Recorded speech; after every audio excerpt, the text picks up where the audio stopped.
how's it going? It's your boy Hardcover, and today we are doing the pick of the week. And the pick of the week this week is the Irredeemable Hardcover Volume 3. Yes, it's Jess Bragg, the Omnidog's favorite book of all time, Irredeemable, and I'm going to be highlighting Volume 3 of this magnificent series that chances are you've probably overlooked. Now, you're probably saying, hey Hardcover, Irredeemable Volume 3, that came out like 2 weeks ago. Why are you doing it this week? Well, because of the fact that it is a super light week, with it being the week after Christmas. Comic book publishers tend to not put out their best stuff the week after Christmas because, let's face it, everybody, including myself, are broke. Irredeemable Volume 3 continues the saga of the superheroes against the Mad Titan known as the Plutonian. Now, the Plutonian is essentially a stand-in for Superman. Mark Waid is the writer of this series, and it is awesome. Mark Waid crushes every single panel. If you know anything about the writer Mark Waid, then you know his works include Kingdom Come, Daredevil, the list goes on and on and on. One of the best runs on The Flash, and art by Peter Krause. The story, like I've already mentioned, centers around the character of the Plutonian, and one day, the Plutonian, this Superman-like character, he snaps. Now, buyer beware, this story is dark. I mean, in the first few pages alone, the Plutonian ends up killing a guy.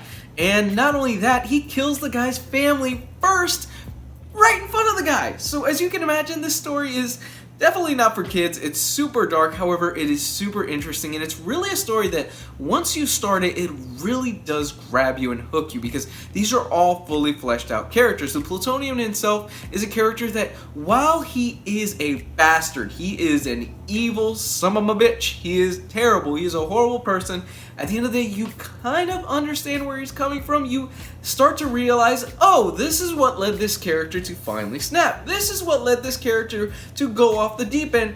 And you understand him, like some of the greatest villains. I've said this before on podcasts, on live streams, on things like that. Some of the greatest villains are the villains you understand. The art in here is done by Peter Krause, and the art is gorgeous. There is a lot to behold in here. The characters are really detailed. The backgrounds are fleshed out. The action scenes are awesome.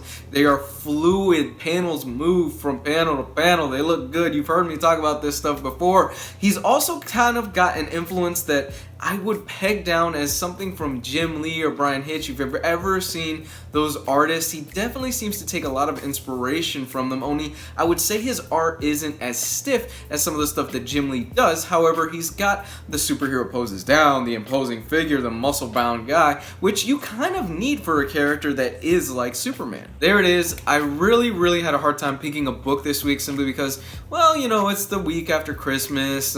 The publishers aren't putting out their best stuff, you know, things like that. So we're getting kind of the leftovers of the year. But it's still a solid week, and it's still a solid pickup that I really recommend you guys pick up. And I really do recommend you give to somebody if they have never read Irredeemable. It's kind of a good stocking stuffer if you're like, oh shit, I forgot this random family member for Christmas, and I'm not going to see him until next week. I gotta pick something up last minute. Get him Irredeemable. Guaranteed to bring down the party real quick. Just a fair warning.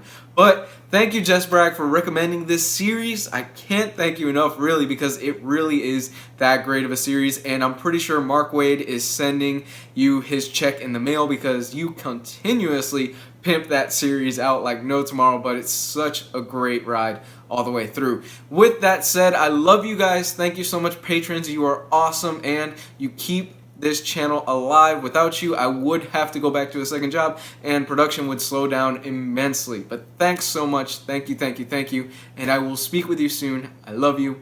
Bye.